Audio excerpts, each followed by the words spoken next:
Good morning, afternoon, or evening, wherever and whenever you are. My name is Benjamin and welcome to another GameMaker tutorial. Now this is part 3 to my basic RPG tutorial series, and I'm really excited to jump into this one. In today's, we're going to be learning about two kinds of variables. We're going to learn about instance variables, and we're going to learn about local variables, and we're also going to be bringing in some sprites to animate our character in the game. And I've provided these sprites for you. There's a link in the description. I also want to mention that I'm putting a link to my website in this video. You can go check that out. I have a book on GameMaker and a Udemy course on GameMaker, so if you want to look into either of those, feel free to do so. But let's jump right into this. So the first thing that we're going to do is we're going to talk about variables. Now you may have never heard of a variable, or you may be very familiar with variables. Either way, we're going to talk about a specific kind of variable in GameMaker called an instance variable.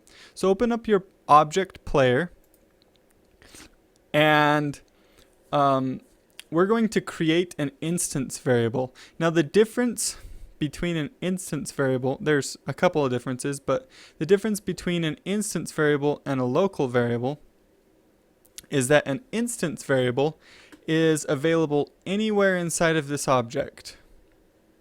And I'll show you what I mean by that. So let's teach by example. Come into the create event here, and you can see we're setting the fixed rotation equal to true. We're going to create a variable in here, and generally I would recommend you create your instance variables inside of the create event of the object that you want to have it. We're going to create a variable called SPD, and that's going to stand for speed. Now we can't use the variable speed because you see how that highlighted red? It's already a variable inside of GameMaker, and it's a built-in variable, and we can't use that. It will mess up our game. So don't use that. We're just going to do SPD. And you notice that all of these are lowercase as well. Okay? We're going to do SPD equals 2 for now, and then I'm going to put a semicolon at the end.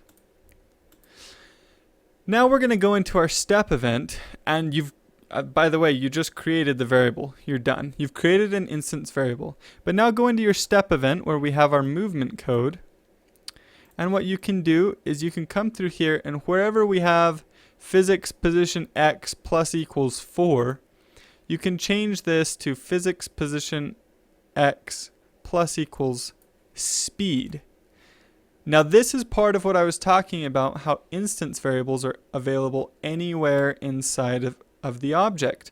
They're available anywhere in any of the events. So this is, we created the variable in the create event, right?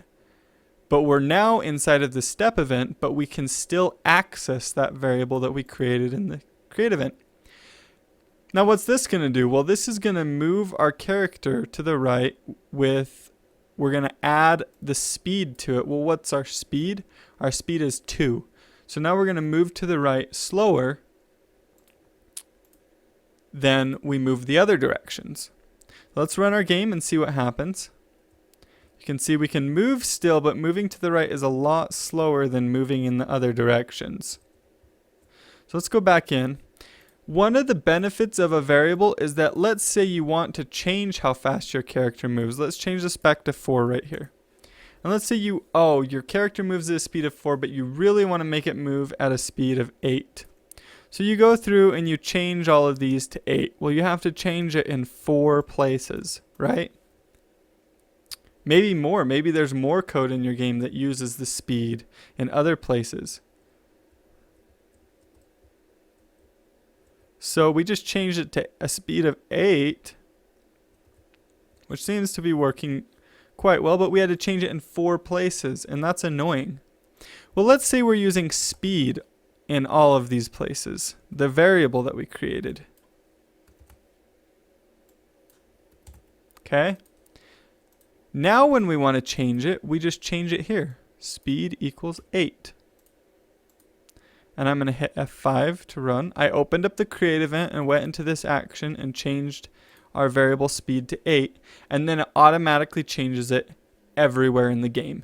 The benefit of that is if you're testing your game and you're like, it feels like the player's moving a bit too slow, or it feels like the player's moving a bit too fast, you can come into here and change it in one spot. It's really easy to remember. I'm going to change mine back to 4. Well, I'm going to change mine to 2 for now. Okay, so that is what an instance variable is. And like I said, you create it in the create event, and then it's available in every single other event inside of the object. So if we have any other of these events, we can still use the variable that we created, speed. Now I'm going to show you one more thing real quick, because I'm almost 100% sure that some of you are going to do this. Come into the create event. We created our variable. What if you create the variable with a capital S right here? Okay, that's fine. You can create your variable with a capital S if you want. But the problem is, now inside of here, these all have lowercase s's still and not capital S's. And GameMaker Studio is case sensitive. So in other words, speed like this does not equal speed like this. They're different things. GameMaker sees those as different things. So if that one starts with a capital S and these all start with lowercase s's like this, and I run my game, I'm going to get an error message. And this will probably be the first error message that you guys ever see right here. I had to move to get the message, but it says fatal error in action number 1 of step event 0 for object player. So this tells us exactly where the problem is. It's inside the step event for our object player inside of action number 1, this first action. And it says execution error variable get SPD. So it's trying to get this variable SPD, but it can't. It can't find it. It's like this variable, it doesn't exist. You never created it, which is true. We never created the variable SPD with a lowercase s. We created it with an uppercase S. So we got that error. We'll come back in and we can you can either go into the step event and make sure and change all of these to the uppercase, or you can come here into the create event and change this to a lowercase, which is what I'm going to do. I prefer using lowercase letters for all of my variables. And I do that because it just makes it easier. If they're all lowercase, you never have to remember whether you made it uppercase or lowercase. It's less confusing. So I just use lowercase across the board. Okay? Awesome. Now I'm going to teach you guys about local variables. And local variables are created a little bit different. So we're going to create some. Go inside the step event for the player and open up this code action where we have the movement. We're going to create a local variable right here. And the way you create a local variable is using the keyword var, V-A-R. var, and I'm going to name this variable right. Var, well, actually, I'm going to name it right key. Var right key is equal to, I'm just going to set it equal to 1 for now. Okay? This is a local variable, and local variables are only available inside of this script right here. They can't be used anywhere else. If I try and use it inside of maybe say this collision event right here, if I type in key, like, I don't know, physics position X plus equals right key, right? We created the variable inside of the step event right here, but this right here is going to error because that's a local variable. If this was an instance variable, it would work. But since it's a local variable, it's only available in that other event inside of this specific action inside of here. And so we can't access it in the other event. It's not available to us there. But let me show you one of the benefits of using local variables. So I'm going to, we're going to call this var right key, and I'm going to copy this right here where we have keyboard check vk right. I'm going to copy this out. I'm going to start right before the K. I'm going to go all the way across and go right after the first parenthesis on this side, whichever side it is for you guys. I'm going to press X, Control X. And I'm going to come up here and select the one, highlight the one, and do Control V. So now var write key is equal to keyboard check vk write with the parentheses. And inside of our if statement right here, we just have these two parentheses. Okay, there's just the two parentheses there. Now what we're going to do is I'm going to type write key inside of there. Now that's a neat little trick because we've just swapped out this right here for this. And the reason we can do that is because we're setting this function, we're actually setting the return value of it, but this function equal to this variable. So whenever we use this variable, it's actually going to be equal to this function. They're the same thing basically now. They're the same thing. So we're going to do a mini challenge. I'm going to pause the video and you're going to create 3 more of these local variables and replace all of these all of these if statements right here. You're going to go through and replace them all. So pause the video and go do that. Okay, great job. Now I'm going to do it so I can show you guys. Left key equals var up key equals var down key equals. Okay, so this one right here is up. I'm going to copy this one over to here, put a semicolon there, and then do up key. This one's left. Control X, Control V, semicolon, left key. This one right here is down. Control X, Control V. Okay. And down key right there. Now if we run our game, it should run exactly how it did before. If you get an error message, take the time and read the error message because it's probably going to tell you exactly where the problem is. Okay. If you really struggle with it and you're having issues, post in the comments. I will help you.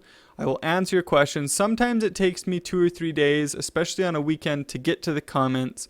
I have to answer emails and other things like that as well. But if you have an error message and you've read the error message and you've tried a few things and you still just can't figure it out, post it in the comments and I will help you with it. But see, now our game works just like it did before. We can still move around. Now, you're going to see in just a minute the benefit of what we just did. Okay? But first what we're going to do is we're going to press this green check mark. And we're going to press OK there. We're going to save our game. Now, like I said, in the description of this, you can download the resources that I'm going to use for the character. So come up here to the sprites. We're going to create a new sprite by clicking the little Pac-Man. We're going to do load sprite. I think load sprite works. No, I think you have to edit sprite. Go to file. Create from strip. So it's edit sprite, file, create from, oops, not create from file. File, create from strip. And we're going to go RPG sprites right here. And I'm just going to grab this down one right here, sprite player down. Okay. It's going to come up. And you can see right here, it brings up these new options for us. The first one is the number of images, because it's going to turn this strip of images right here into an animation. So the first one's the number of images. There's 1, 2, 3, 4, 5, 6 images. So 6 images. How many images are per row? Well, there's 6 because there's only one row. What's the image width? Oh, great. I actually am going to have to look at this real quick to see what it is. Okay, the image width is 14. And the image height is 21. Okay? And that's all you should need to do. 6, 6, 14, 21. Leave the rest of these at 0. Then we're going to press OK. And you can see it turned all of those into separate images. If you do show preview, it's going to animate those images right here. And it's animating them really, really fast. But it is animating them. Press the green check mark. And we're going to center this image. Now, images have what's called an origin. And the origin of the image is kind of like its center of mass, I guess. So it's kind of important. Right now, I don't want to go a lot into the details of how that affects things. But if you just click center right here on the origin, it's going to center that. You'll see a little plus over the image. This image is tiny, so it's probably almost impossible for you guys to see it in the video. And I do apologize for that. But I actually like these small sprites, and I think they look really good. They're heavily inspired from Titan Souls. So if you ever played Titan Souls, this character has the same kind of style and feel of that character. It's I think probably a different size and a little different, but it has the same style and feel. So we're gonna name this one Sprite Player Down. Okay, right after we center it. Now let's do that one more time. I'm gonna show you how to do it one more time. Name this one Sprite Player Right. So we're gonna do the right one. Edit sprite, file, create from strip. So we're going to select Sprite Player Right here where the characters are moving to the right. Okay. And it looks like it saved all of the properties. 6, 6, 14, 21. So that's awesome. It's already done. We can just press OK. Press the green check mark. I'm going to center this sprite again. Don't forget to center it. Okay, now we're going to do a mini challenge. You can pause the video and I want you to load in the other two images, Sprite Player Left and Sprite Player Up, and load both of those in how I showed you. Okay, good job. Now I'm going to show you how to do it. Sprite Player Up. So let's load these. Desktop. Oops, I forgot. Edit sprite, file, create from strip. Did I call this top or up? Up. Sprite Player Up. So here's the player going up. Press OK. OK. Center it. Create a new sprite. Sprite Player Left. Edit sprite. File. Create from strip. Sprite Player Left. Open. OK. It's saved all the settings. Center.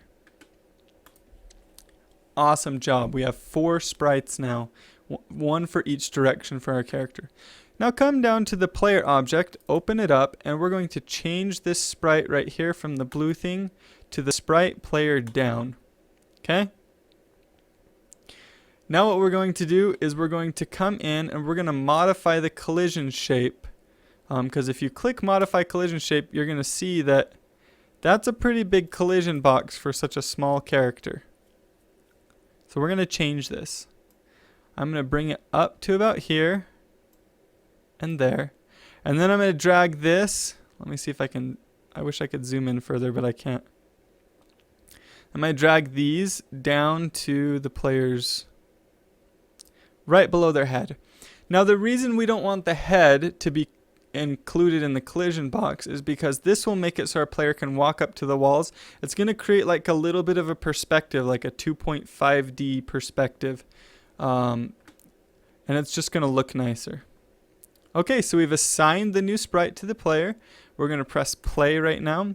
And you guys are going to see some of the issues that with what we just did, how it doesn't work. Okay, so our player's going crazy. We can still move. We can come up kind of above the walls, but we go under them. So there's a lot of weird stuff going on right here. It's not working so well. The first thing we're going to talk about is right here next to this plus sign, we need to go into...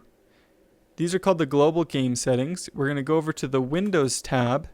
We're going to go to the graphics and we're going to turn off interpolate colors between pixels. That's what was causing our character to be all blurry and look bad. So we're turning that off. We can press OK. Now we can come into our object again, go into the create event, and there's something called image speed, and this handles how fast your image animates, and it's a value from 0 to 1. So if you set it to 0, it will animate, it won't animate at all. If you set it to 1, it will animate quite quickly. That's a really fast animation. So we're going to do image underscore speed equals 0. Okay? This way our character won't animate. Now we need to talk about the depth property, and you can see right here under the name, we've got object. Here's the name of the object, the sprite, then we've got visible, solid, persistent, uses physics, and right under that we've got the depth. Objects with a lower depth show in front of objects with a higher depth. So let's say you have my cell phone right here. If this cell phone has a depth of -1, which is a lower value, and then my hand has a depth of 1, the cell phone will be drawn in front of my hand. If the cell phone has a depth of 3 and my hand has a depth of 1, my hand will be drawn in front of the cell phone. So a lower value is in front. So we're going to make our character's depth -10. This will guarantee that the character is drawn in front of the wall object, because our wall object has a depth of 0, and -10 is lower than 0. Now if we run the game, press the play button right here, you can see our character is in the game. He draws in front of the wall objects, and he's looking a lot better. I mean, this looks quite a bit better than it did before. Now that we've got a character here instead of just a brick, a blue brick. But it would look even better if he animated. So I'm going to show you guys how to do that as well. This episode's a little bit longer, but the weekend's coming up. So I won't be doing episodes until next Monday. So there's like 3 days and it'll drive you guys crazy. So I thought I'd give you a lot of content in this one. Let's do it. Come into the step event. And I'm going to teach you guys how to change images based on which direction you're moving. So when we're moving right, we want to change sprites to the sprite player right, so we can move to the right. So there's a property in GameMaker called sprite index.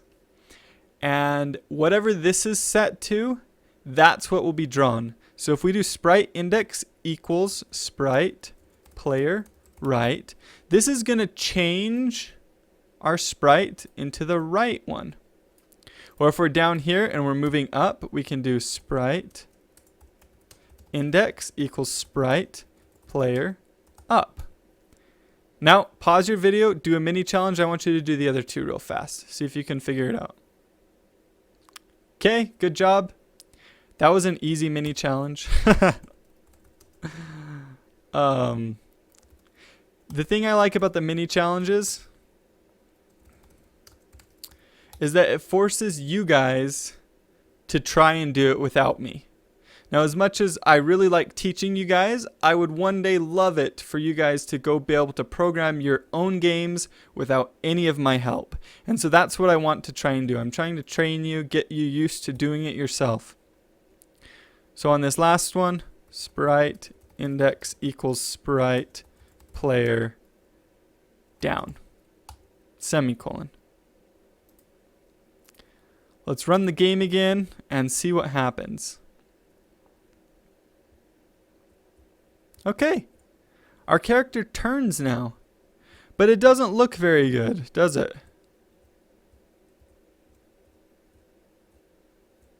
Because he's not moving. He's not actually animating. Because we set the image speed equal to 0. So what we're going to do is we're going to say, well, when we're moving, we want the image speed to not be equal to 0. We want to set it to something. So when we're moving, we're going to do image speed equals 0.2. And I'm going to actually copy and paste this into each of these for now. Later we'll end up kind of optimizing this just a little bit, but for now, every time we press a key, we want to set the image speed equal to 2. Okay?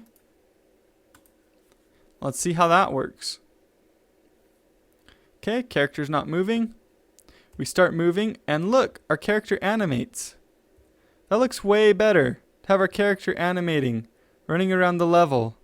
And image speed of 2 doesn't look too bad. That's a pretty good animation speed for our character.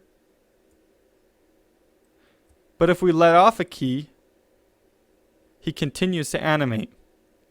And that's not good because that looks weird. He's running in place, jogging in place. He's doing some exercises. So how we can fix that is we can say what happens is the image speed gets set to 2, but it never gets set back to 0. So the way to fix this is I'm going to hit enter here down at the very bottom. And we're going to do this. We're going to call this stop animating. Okay.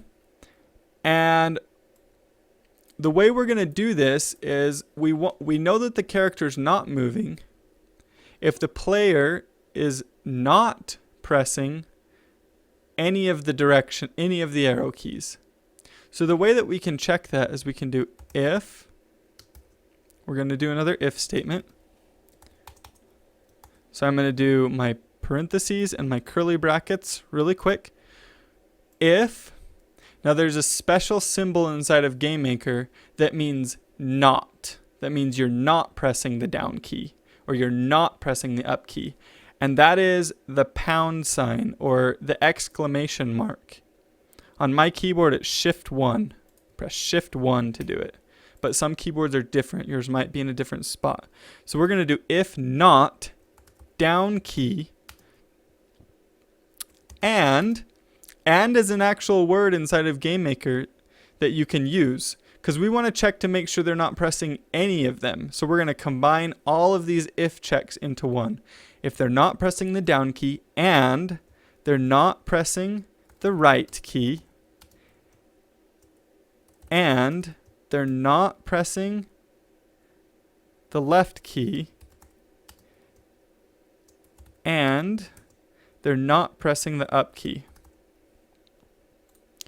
If not down key and not right key and not left key and not up key, then image speed equals 0. We'll set it back to 0. Let's run our game. See how it goes.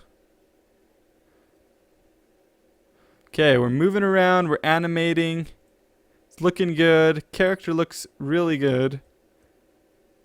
I have to say that the character design artist of this character, man, they knew what they were doing. Then when we stops animating. But it is a little strange because he can like stop in different poses, like in the jumping pose. So we need a way to set him back to the standing pose. Now the way we can do that is if you'll notice if you go into each of these sprites, the very first image, which is, you can see it labeled here, image 0, inside of the sprite player down, is the one where the player is just standing there. Inside of the very first one, image 0. So if we could figure out how to set the animation image to 0 every time we stop animating, then he wouldn't stop in weird poses. He would stop in the standing pose. So the way we can do that, there's another property. You guys have been super awesome today. You've learned a ton. You've learned about different variables. You've learned about sprite index. You've learned about image speed. There's one more property that I need you to learn, and that is called image index. An image index just refers to what image in the animation we are currently at. So if we set image index equal to 0, that's going to be the first image in the animation. Because if you remember, here in the sprite, image 0, right here, the first one is actually 0, which doesn't make a lot of sense, but in programming, that's often how it is, how the very first thing is actually 0.